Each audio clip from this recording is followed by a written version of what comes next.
is galactosialidosis? Galactosialidosis affects many different body systems including the brain, eyes, muscles, and skeleton.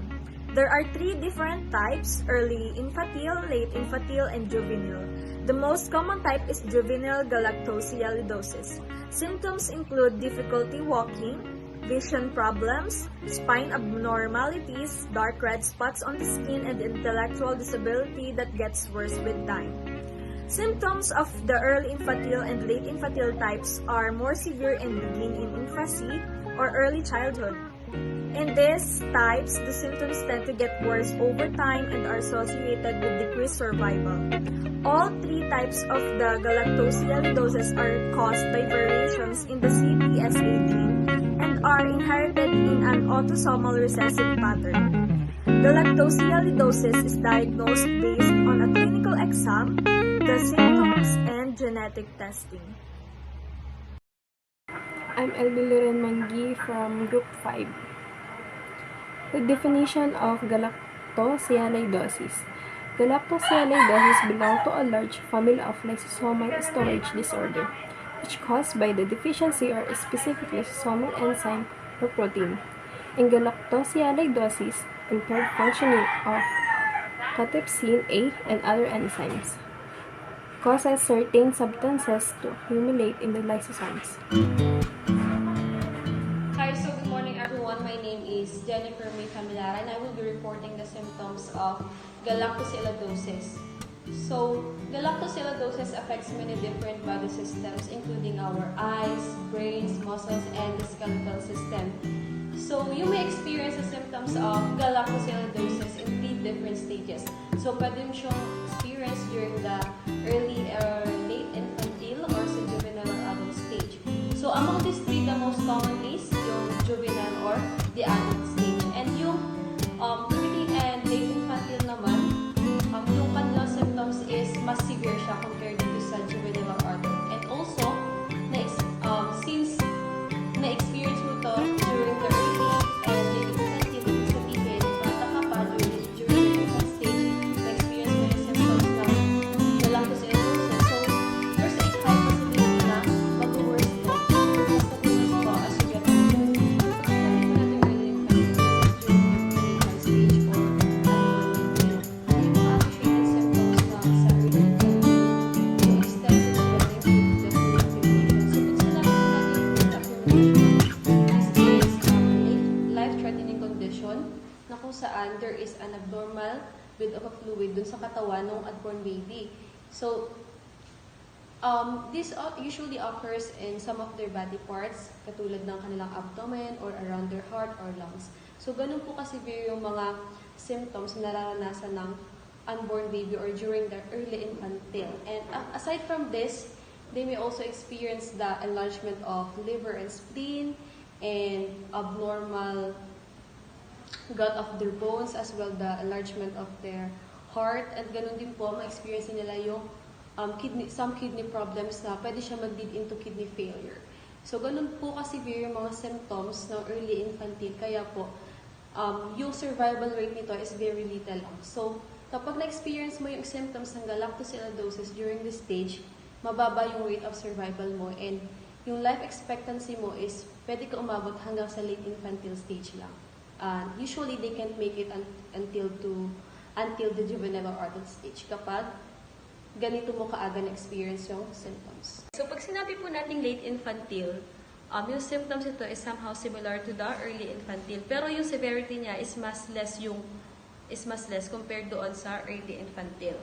So, yung mga children who experience this condition, usually na-experience nila yung mga symptoms during the first year of their life or kapag sila ay 1 year old. And also, yung life expectancy nila nakadepende dun sa severity ng symptoms na mararanasan nila. So, yung mga symptoms associated with late infantile includes the coarse facial features, intellectual disability, and hearing loss or the cherry red spot in their macula. So, later on, i-discuss natin kung ano yung cherry red spot yun and mga definitions ng mga symptoms na aking nabanggit.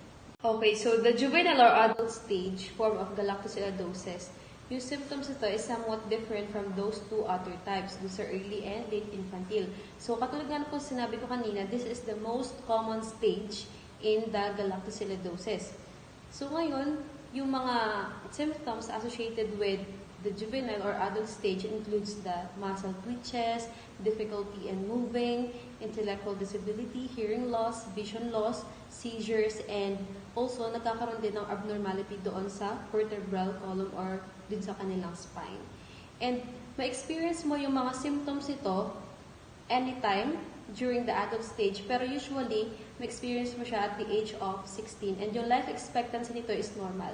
Hindi ka agad mamamatay, or hindi rin tatagal yung buhay mo. So, there is a normal life expectancy dito sa juvenile or adult stage. Okay, so we will now proceed to the general symptoms of galactosialidosis. So, itong babanggitin ko pong mga symptoms ay general na. So, you may experience the symptoms during the early, late, or infantile or the juvenile or adult stage. So, the first one is the seizure or yung epilepsy. So, ma-experience mo to during the juvenile or adult stage. So, ngayon, pag sinabi po nating seizure or epilepsy, this is a chronic neurological disorder in which yung nerve cell natin or yung neurons natin, they signal abnormally sa ating brain. So, ano ba yung purpose ng ating or yung role ng ating neurons? Di ba sila yung nagtatransmit ng signal sa ating mga utak? And also, they generate the electrical and chemical sensation, di ba? Kumbaga, sila yung responsible for the human thoughts, actions, and behavior. So, ngayon, during seizure, kapag tayo inatake ng seizure, ibig sabihin, nagtatransmit yung ating neurons ng signal 500 times faster than the normal. So, di ba, kapag napansin nyo, yung tao na nakaka-experience ng seizure or inaatake sila ng epilepsy, they tend to do involuntary movements, tapos nag-iiba yung kanilang actions, behaviors, and after that, nawawalan sila ng malay. So, yun yung definition ng seizure.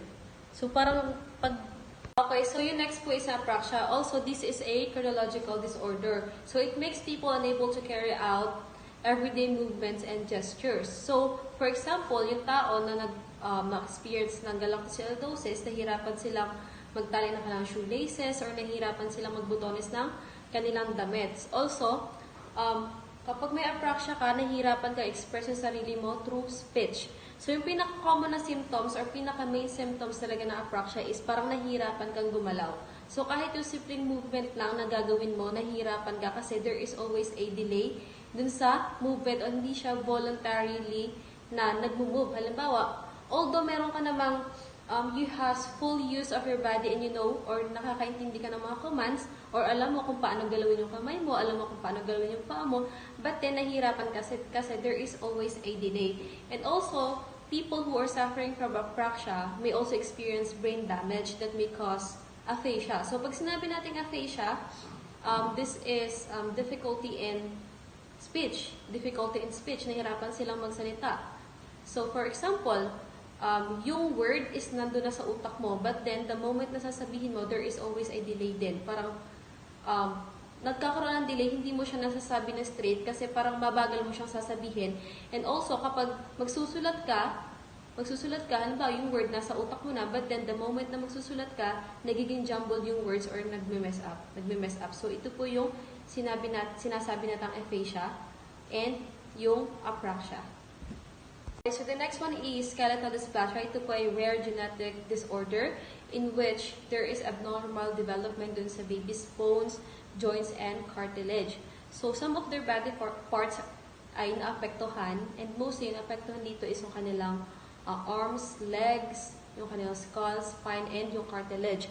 So about 1 in 5,000 baby is born with skeletal dysplasia. So ito po ay nagva-vary sa severity ng kanilang condition. So yung baby who has mild symptoms of the skeletal dysplasia, they may experience or nagkakaroon silang short stature, arms and legs. So, ibig sabihin yung arms and legs nila is mas short compared dun sa rest of their body parts. And also, kapag severe naman yung case mo sa skeletal dysplasia, ibig sabihin makaka-experience ka ng difficulty in breathing due to small chest cavities. So, since hindi nag-develop ng maayos yung buto mo, dito sa chest cavity part. Ibig sabihin, as a result, magkakaroon ka or mahihirapan ka huminga. Hello guys, my name is Arvin John Irolian and I will discuss the continuation of other symptoms of patient with galactosialidosis. First is the cherry red spot at the macula. It is a clinical significant fundoscopic finding that usually denotes an ocular emergency, especially when observed in patients who present sudden painless of vision loss on their one eye. A cherry red spot is a finding in the macula of the eye in a variety of lipid storage disorder and in central retinal artery occlusion. Cherry red spot of the macula are produced when ganglion cells filled with lipid degenerate.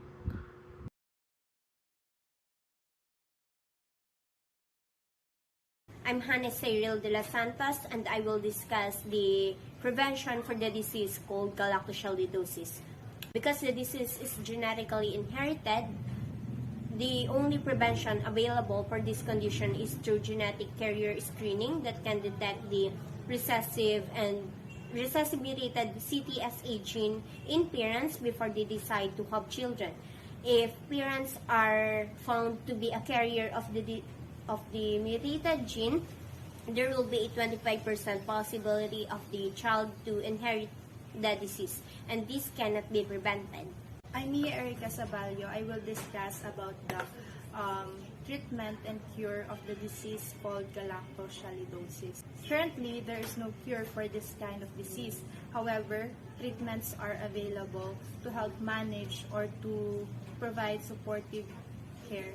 So, for example, taking medications to control seizures. So, individuals with this kind of disease are advised or encouraged to routinely see their genetic counselors or genetic advisors, neurological, ophthalmological, and other specialists as symptoms may arise or to keep the symptoms controlled. Meron pang treatment na available pero under investigation siya as experimental therapy. Ito yung bone marrow transplant. Pero wala pang result para sa long-term benefit nito. So, overall, wala pa talagang cure sa sakit na galactosialidosis. Pero may mga treatment para lang ma-lessen or para makontrol yung mga symptoms na nararanasan ng mga taong may ganito.